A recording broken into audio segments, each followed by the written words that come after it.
E olha só, hoje pela manhã, quero convidar você, para você então abrir a sua Bíblia no livro de Juízes, no capítulo 6. Livro de Juízes, no capítulo 6. Nós vamos ler do verso 1 ao verso 10.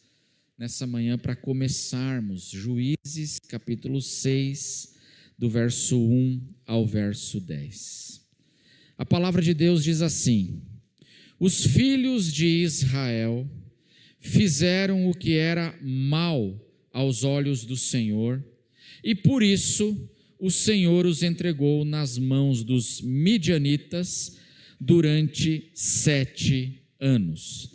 E aqui no livro de Juízes, agora já é a quarta vez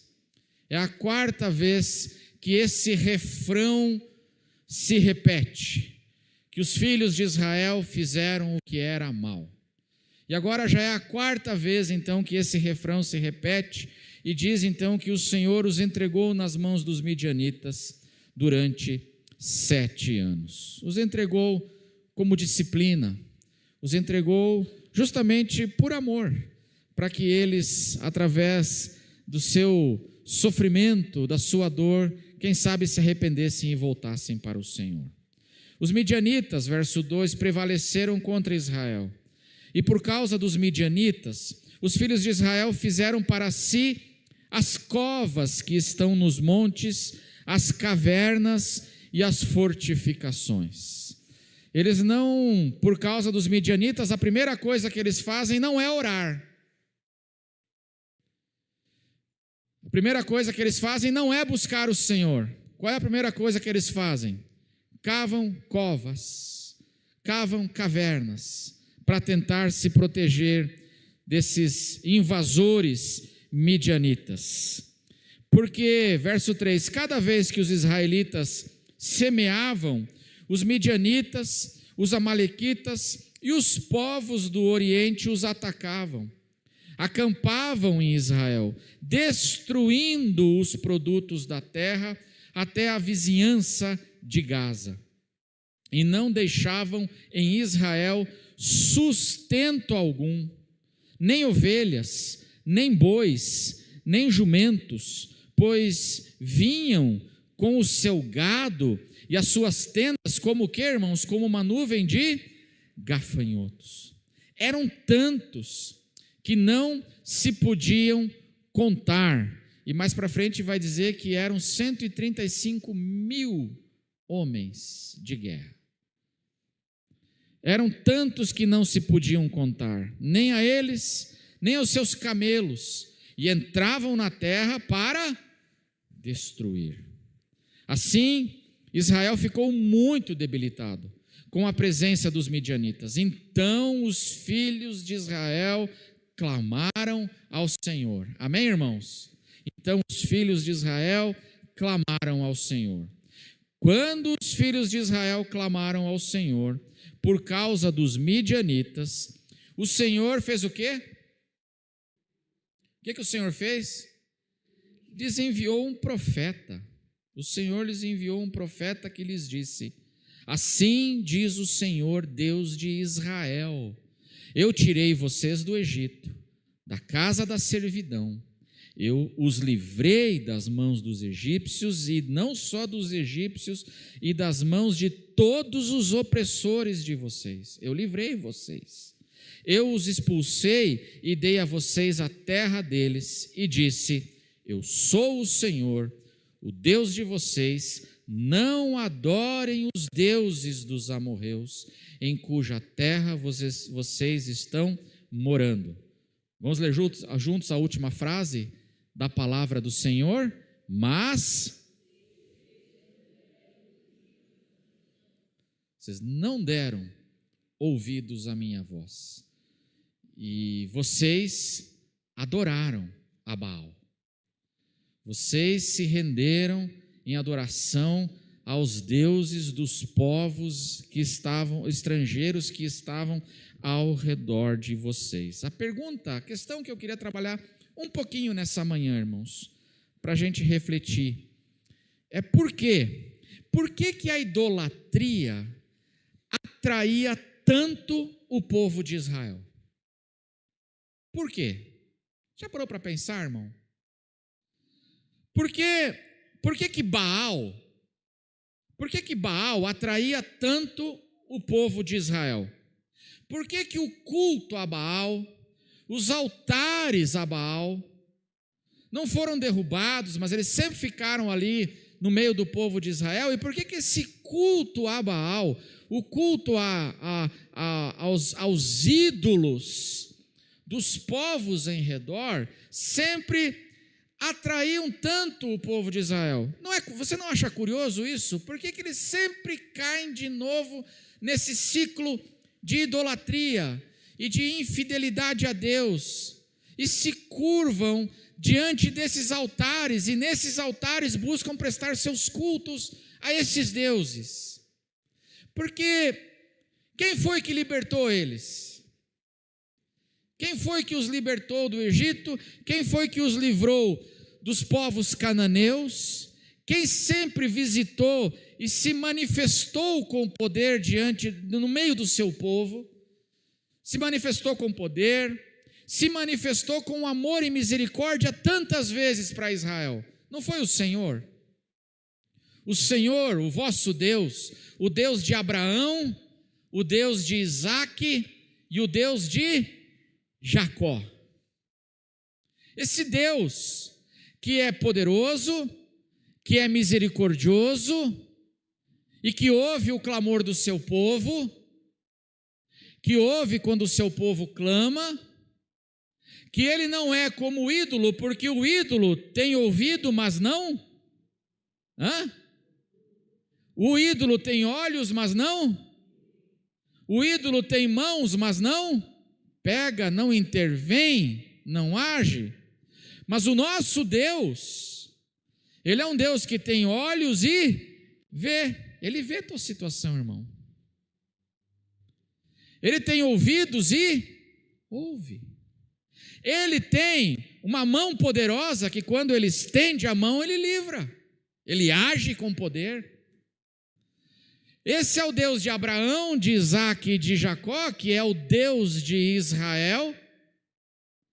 E esse Deus que aqui no próprio livro de Juízes, no contexto de Juízes, é um Deus que ouve o clamor, porque como eu falei, aqui no capítulo 6, já é a quarta vez que Israel faz o que é mal diante do Senhor. E o que é esse mal diante do Senhor? Eles se curvam e começam a adorar a Baal. Já é a quarta vez. E todas as vezes que eles buscam a Deus, eles clamam a Deus, porque Deus, no seu amor, Ele permite que Israel então seja oprimido por povos estrangeiros, para que, quem sabe, no seu sofrimento eles se arrependam, caiam em si e voltem para o Senhor. Amém, irmãos?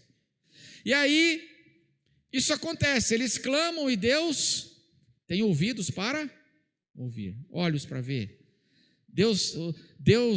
O nosso Deus não é um Deus de pedra, mas Ele é um Deus de amor, Ele é um Deus de misericórdia, e Ele intervém. Mas a pergunta é, diante de tudo isso, por que a idolatria atrai tanto? Por quê?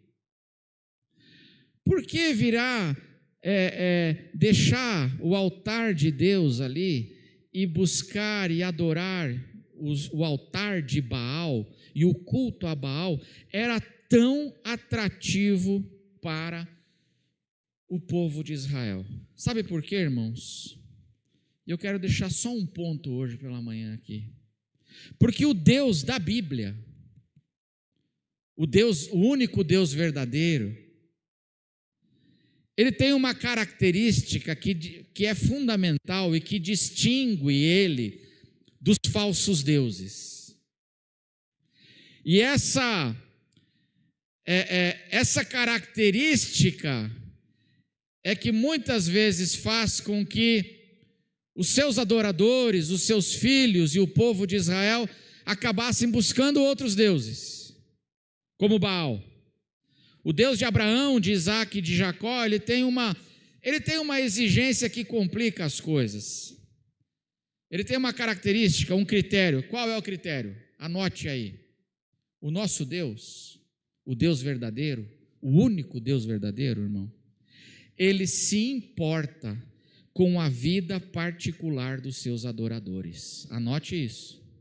O Deus da Bíblia se importa com a vida particular de seus adoradores. Deus se importa com o que você anda fazendo longe do altar. Amém, irmãos? Que tipo de vida eu estou levando longe do altar? O que eu ando fazendo? O Deus da Bíblia, ele tem essa característica fundamental, e isso o distingue dos ídolos, porque os ídolos têm olhos e não, eles são falsos deuses, eles não veem, eles não ouvem, eles não intervêm. E aí é curioso, porque Baal é totalmente diferente. Baal não tem essa característica, não tem essa exigência. Baal não quer saber o que a pessoa que vem buscar ele anda fazendo na sua vida particular. Baal não quer saber. E Deus? E o Deus e Pai de nosso Senhor Jesus Cristo quer saber ou não? E esse é o problema. Esse é um problema que estraga o marketing de Deus. E que faz com que Baal seja muito atrativa a adoração a Baal, e é por isso que Israel recai. Apesar de Deus ser maravilhoso, eles sempre se voltam para Baal. Porque a pessoa, para Baal, funciona assim: a pessoa vai para Baal e ela vai prestar o culto dela no altar de Baal. E aí, ela vai lá no culto, no altar, ela faz seus rituais, ela faz suas ofertas, ela faz suas oferendas para Baal, ela pede a ajuda de Baal. Baal não ajuda, porque ele tem olho e não vê, é tudo fake. Mas ela vai pedir ajuda para Baal. E a gente sabe que quem está atrás de Baal é quem? É o diabo, diz a Bíblia. Atrás do ídolo está Satanás. Então ela vai pedir lá a sua ajuda para Baal. Baal, me ajuda para a colheita ser boa. A colheita está chegando, me ajuda para a colheita ser boa. Baal, me ajuda, Baal, para eu vencer as batalhas da vida. Tem umas batalhas aí pela frente. Baal, me ajuda, não sei o quê. E aí, Baal não quer saber. Quando a pessoa vai, Baal não quer saber como é que essa pessoa que está buscando ele está tratando a esposa em casa. Baal não quer saber. Baal não quer saber como é que esse adorador dele está tratando os filhos dele em casa. E o nosso Deus? Ele quer saber ou não? Você percebe como complica? Você percebe como complica demais para Deus? Porque Baal não quer saber assim, se aquele adorador dele está pedindo assim: Baal, me abençoa na minha carreira profissional. E aí Baal, ele não quer saber se essa pessoa que está pedindo ajuda dele está enganando os clientes dele na empresa. Baal não quer saber. Aliás, para Baal, quanto pior, melhor. Quanto mais cretino for o sujeito, mais Baal gosta. Amém? Quanto mais perverso, mais Baal acha legal. Baal não quer saber se aquela pessoa que está vindo adorar ele está roubando a empresa onde trabalha. Baal não quer saber. Não quer saber se a mulher está roubando a patroa. Não quer saber. O Baal não quer saber, por exemplo, se o traficante, se o adorador é traficante, porque você sabe que hoje tem traficante evangélico. Você sabia ou não? Sabia? Não sabia que tem? Tem. Tem traficante. Já viu os nomes, quando aparece no jornal, assim, nome de traficante é Ezequias, Isaías, Jeremias. É tudo filho de crente. E está cheio de traficante hoje, assim, que eles são evangélicos. Eles vêm no culto, no altar, prestam o seu culto, depois saem dali e põem o sujeito no micro-ondas, como eles chamam, né? Matam pessoas. Baal. Por que adorar Baal atrai? Sabe por quê? Porque Baal não quer saber da vida particular daqueles seus adoradores. Basta você fazer o seu culto, sua oferta, seu pedido, e Baal não quer saber. Só que o problema é que o Deus verdadeiro, o Deus das Escrituras, quando nós o buscamos para adorá-lo, na comunhão, no culto, no altar dele, nós buscamos o altar do Senhor, buscamos o Senhor no seu altar. O problema é que o nosso Deus, o Deus verdadeiro, ele quer saber o que se anda fazendo fora do altar. E essa é a história do livro dos Juízes. E por que Israel era tão atraído? Por exemplo, se uma pessoa chegar para o Baal e falar assim: Baal, você pode trazer o meu amor de volta em 5 dias? Traz o meu amor de volta em 5 dias. O Baal vai falar assim: faz suas oferendas aí, faz seu pacto, faz sua aliança que eu trago. Não traz nada. É mentiroso, é o pai da mentira, mas ele fala que traz. Você traz o meu amor aí de volta em 5 dias? Aí o Baal fala assim: trago, faz os seus pactos, vamos trazer. E esse é o problema do Deus da Escritura Sagrada, porque é exatamente essa a diferença entre o Deus de Israel e os ídolos, que Israel caía na idolatria. Porque se eu chegar para o meu Deus, chegar aqui no altar e falar assim: Senhor, você traz meu amor de volta em 5 dias? Que ela foi embora, Senhor. O que o Senhor vai responder para você? Aí o Senhor vai falar assim: filho, por que ela foi embora? Por que ela foi embora? Filho, nós precisamos conversar sobre isso, Zé. Zé, nós precisamos conversar sobre isso daí. Eu vou abrir o meu notebook aqui no arquivo do porquê que ela foi embora, e a gente precisa conversar sobre. Aí Deus abre o notebook dele assim, clica no arquivo, aí o Zé fala assim: mas precisamos conversar, Senhor, sobre isso? Senhor, eu vou para Baal, porque Baal não pergunta essas coisas. Aí Deus vai falar assim: não, mas eu pergunto. E nós precisamos conversar sobre por que ela foi embora. Ah, eu estou vendo aqui, né? Você bebe e fica violento. Ah, interessante, hein, Zé? Vamos mexer nisso daí, Zé? E aí o que o Zé faz? Não, peraí, senhor, vamos negociar. Eu prometo que eu dou o dízimo 6 meses certinho na IB. Vou dar o dízimo certinho na IB. O senhor traz o meu amor de volta? O senhor traz o meu amor de volta em 5 dias? Aí Deus vai falar assim: eu não sou Baal. Você não me trate como se eu fosse um Baal, porque isso é blasfêmia diante de mim. Eu sou o único Deus verdadeiro, e aquilo que você anda fazendo fora do altar importa. Então, nós precisamos conversar sobre isso que você anda fazendo. Nós precisamos conversar sobre suas atitudes, sobre essas coisas que você anda aprontando fora. Porque eu não sou Baal, que você pode vir aqui, trazer uma ofertinha, e aí eu vou te abençoar, fazer a tua vontade, e você continua levando exatamente a mesma vida. Porque para mim, o Deus de Israel, o Deus de Abraão, Isaac e Jacó, a sua vida e o que você anda fazendo importa. E eu não estou aqui para abençoar malandragem. Por isso a gente precisa conversar.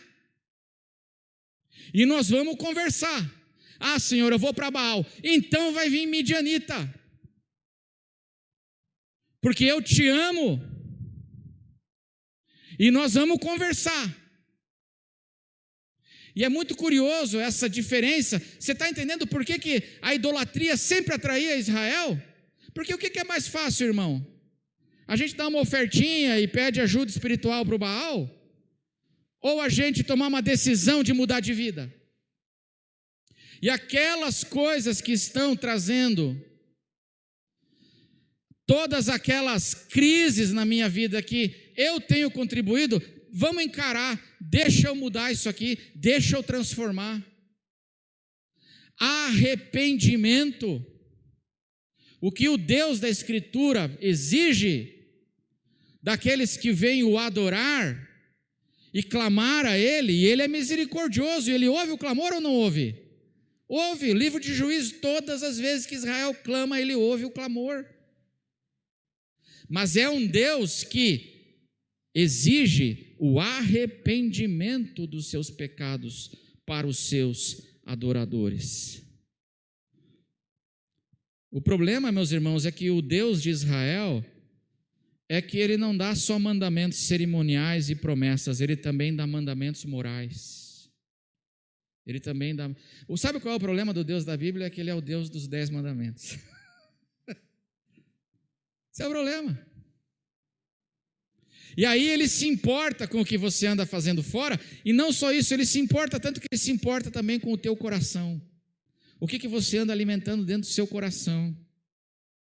Por isso a idolatria era sempre tão atrativa para Israel, porque eles podiam, na idolatria, no culto idólatra, eles podiam buscar bênçãos sem ter que se preocupar com o pecado, eles podiam buscar bênçãos sem ter que se preocupar com as intenções.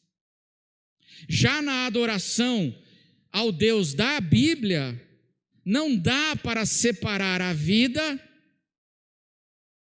do culto, a vida do nosso culto e da busca a Ele e da adoração. Ele não dá para separar. Com Baal dá. Você vai no altar de Baal e Baal não quer saber. Ele diz assim, não, vamos fazer o pacto. Já o Deus da Bíblia fala assim, não dá para separar o teu culto da tua vida. Porque a tua vida, o teu coração, eles importam para mim. Eu acho incrível o último mandamento dos 10 mandamentos. Então, Israel vai adorar a Deus, e aí Deus pergunta assim, você está honrando seu pai e sua mãe? Aí o cara vai falar assim, Baal não pergunta se está honrando pai e mãe, mas Deus pergunta. Aí Deus pergunta assim, não roubarás, você está roubando? Não darás falso testemunho, você está dando falso testemunho? E aí o último mandamento, irmãos, ele não é um mandamento comportamental, ele é um mandamento do coração. Ele fala assim, e cobiça? E os desejos que se tem nutrido aí dentro? Senhor, as intenções contam para o Senhor? As intenções contam para Deus ou não contam? Para o nosso Deus? Para Baal, a intenção não importa. O sujeito pede 1 milhão para Baal para comprar bomba e jogar nos outros. Baal vai perguntar ou não? Baal vai abençoar, vai tentar abençoar para o cara conseguir fazer a desgraça. E o nosso Deus, as intenções contam ou não contam? Quando a gente vem buscar Ele, vocês não recebem porque vocês pedem mal, diz a palavra, para gastarem seus próprios interesses. Então vocês pedem e não recebem. Por quê? Porque para Deus importa. E para a gente encerrar esse princípio, veja que em Juízes 6, texto que nós lemos, é a 4ª vez que os filhos de Israel fazem o que é mal diante do Senhor. A 4ª vez. Deus entregou eles nas mãos dos midianitas. Eles não oraram. A primeira reação deles não foi buscar o Senhor, foi cavar buraco, cavar caverna. Mas aí a opressão continua, até que finalmente, diz o verso 6, assim Israel ficou muito debilitado com a presença dos midianitas. Então os filhos de Israel fizeram o quê? Clamaram ao Senhor. E aí, meus irmãos, acontece agora algo novo no livro de Juízes, uma coisa diferente. Porque das outras vezes que aconteceu, diz que Deus mandava um juiz para libertar Israel. Mas agora Deus manda o quê? Verso 7. Quando os filhos de Israel clamaram ao Senhor por causa dos midianitas, verso 8, o Senhor fez o quê? Enviou um juiz ou enviou um profeta? Um profeta. Por quê? Porque Deus está dizendo assim, vocês estão insistindo no mal. E eu ouvi vocês, eu respondi, eu dei alívio, eu dei graça. Mas agora, antes de Deus mandar Gideão, Deus manda um profeta. Antes de abençoar, Deus manda um sermão para o povo. Porque o que vocês estão precisando hoje é de um sermão que vai produzir arrependimento em vocês e que vai revelar o pecado de vocês. Vocês precisam se arrepender, Israel. Por quê? Porque para Deus, o Deus da Bíblia, o que vocês andam fazendo fora do altar, importa. Se não vejamos, a Bíblia começa assim, irmãos. Preste atenção. Existe o primeiro culto registrado na Bíblia. Vou pedir para abrir lá em Gênesis 4. Gênesis 4, nós vamos ler do verso 1 ao 7. Gênesis 4. Esse é o primeiro culto registrado na Bíblia. E ele já dá o tom, a diferença entre Deus e os outros deuses. Olha só. Adão teve relações com Eva, a sua mulher. Ela ficou grávida e deu à luz a quem? A Caim. Então ela disse, adquiri um varão com o auxílio do Senhor. Depois deu à luz Abel, irmão de Caim. Abel foi pastor de ovelhas e Caim foi agricultor. Verso 3, agora preste atenção. Aconteceu que, ao fim de um certo tempo, Caim trouxe do fruto da terra uma oferta ao Senhor. Foi no altar prestar um culto, amém? É culto. Caim foi prestar um culto para Deus. Verso 4. Abel, por sua vez, trouxe das primícias do seu rebanho e da gordura deste. O Senhor se agradou de Abel e de sua oferta, mas de Caim e de sua oferta não se agradou. Caim ficou muito irritado e fechou a cara. Por que Deus não aceitou o culto de Caim? E por que ele aceitou o culto de Abel? A Bíblia fala, meus irmãos, aqui, olha só o que diz o verso 5. Veja aí o verso 5. Mas de Caim e do seu culto não se agradou. Você percebe que para Deus a pessoa vem antes do culto? Você percebe? A pessoa vem antes do culto. Deus, não é que Deus não se agradou do culto, Ele não se agradou do que primeiro? Primeiro foi do que Caim estava fazendo, da vida que Caim estava levando. A palavra de Deus em 1 de João diz que Caim era perverso e que Caim praticava obras más, está em 1 de João, na primeira carta de João. Caim era maligno e ele praticava obras más. Aí vem todo pimpão um dia, ele é maligno, ele é perverso, ele leva uma vida errada, e aí ele vem prestar culto para Deus, e vem buscar a Deus. Só que o Deus da Bíblia não é Baal. Baal ia aceitar o culto de Caim, mas o Deus da Bíblia não aceita, sabe por quê? Porque Deus fala assim, peraí filho, nós precisamos conversar sobre a vida que você está levando. Deus não se agradou primeiro de quem? De Caim, depois ele não do seu culto. Isso significa e nos lembra, irmãos, que nós Se a gente quer ter um relacionamento correto com o nosso Deus, nós não podemos separar a nossa vida do nosso culto. A gente vive do jeito que quer e depois vem prestar culto, buscar ao Senhor, clamar: ó Senhor, tem misericórdia. Não dá. Por isso que Baal tem mais o quê? Tem mais seguidor. Por isso que é tão atrativo o Baal. Porque Deus não se importa.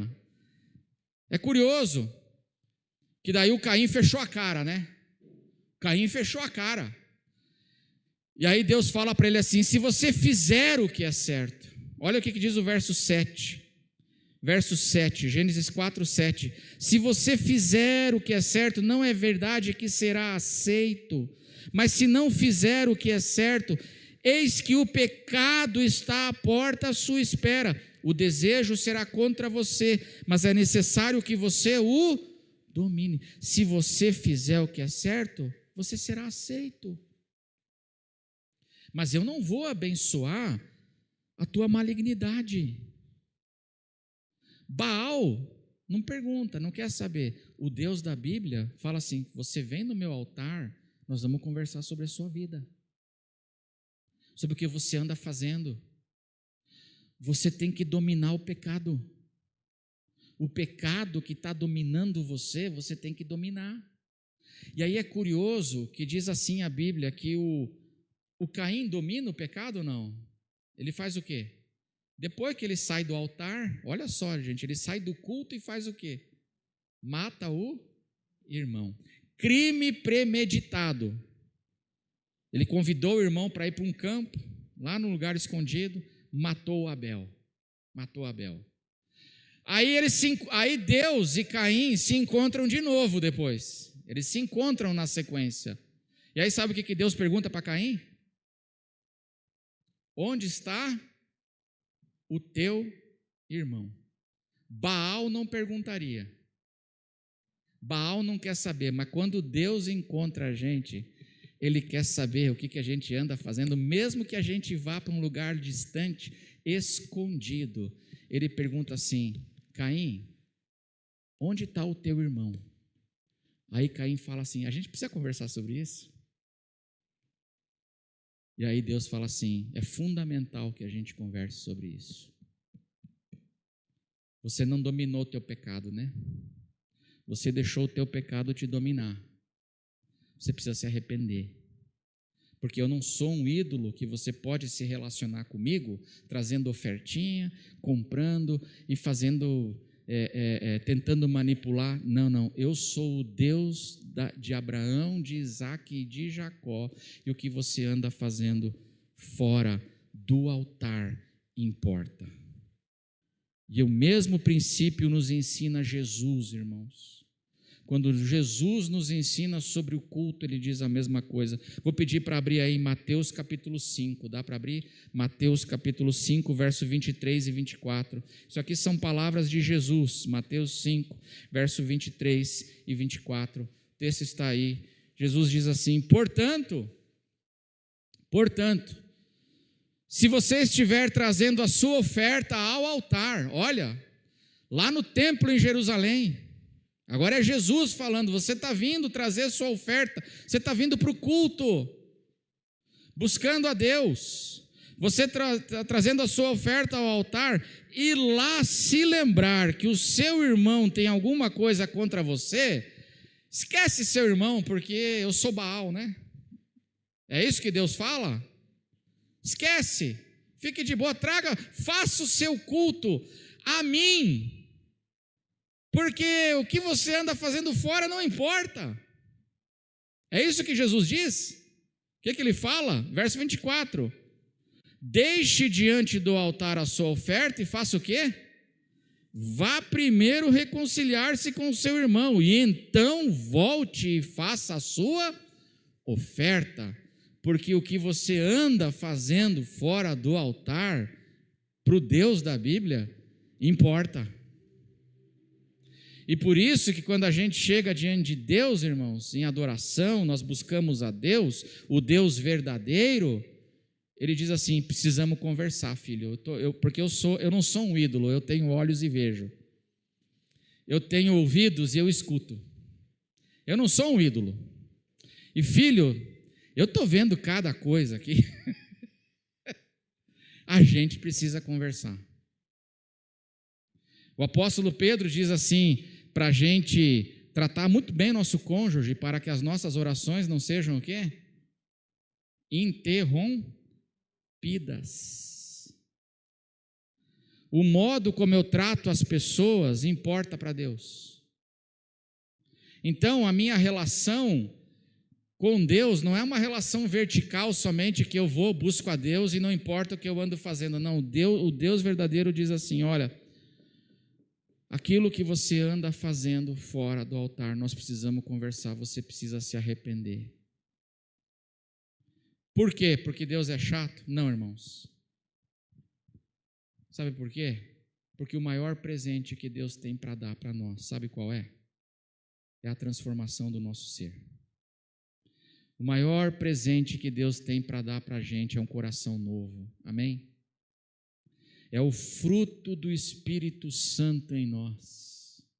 Esse é o grande presente que Deus deseja dar para nós. É mudar o nosso ser, mudar a nossa vida, mudar nossas atitudes, mudar a nossa mente. Metanoia, arrependimento, me transformar num novo homem, fazer com que eu me dispa do velho homem e me revista do novo homem criado em Cristo Jesus. E desse modo a gente desfruta de amor, alegria, paz, longanimidade, bondade, mansidão, domínio próprio. Esse é o grande presente que Deus tem. E por isso que ele diz assim: vamos conversar? Você quer me adorar? Então tá, você veio me adorar hoje no altar? Maravilha, mas nós precisamos conversar. E é por isso que a idolatria era tão atrativa para Israel, porque Baal não se importa com a vida particular dos seus adoradores, mas o nosso Deus se importa. Amém, irmãos? Vamos conversar com o nosso Deus? Eu quero chamar os irmãos do louvor para virem aqui.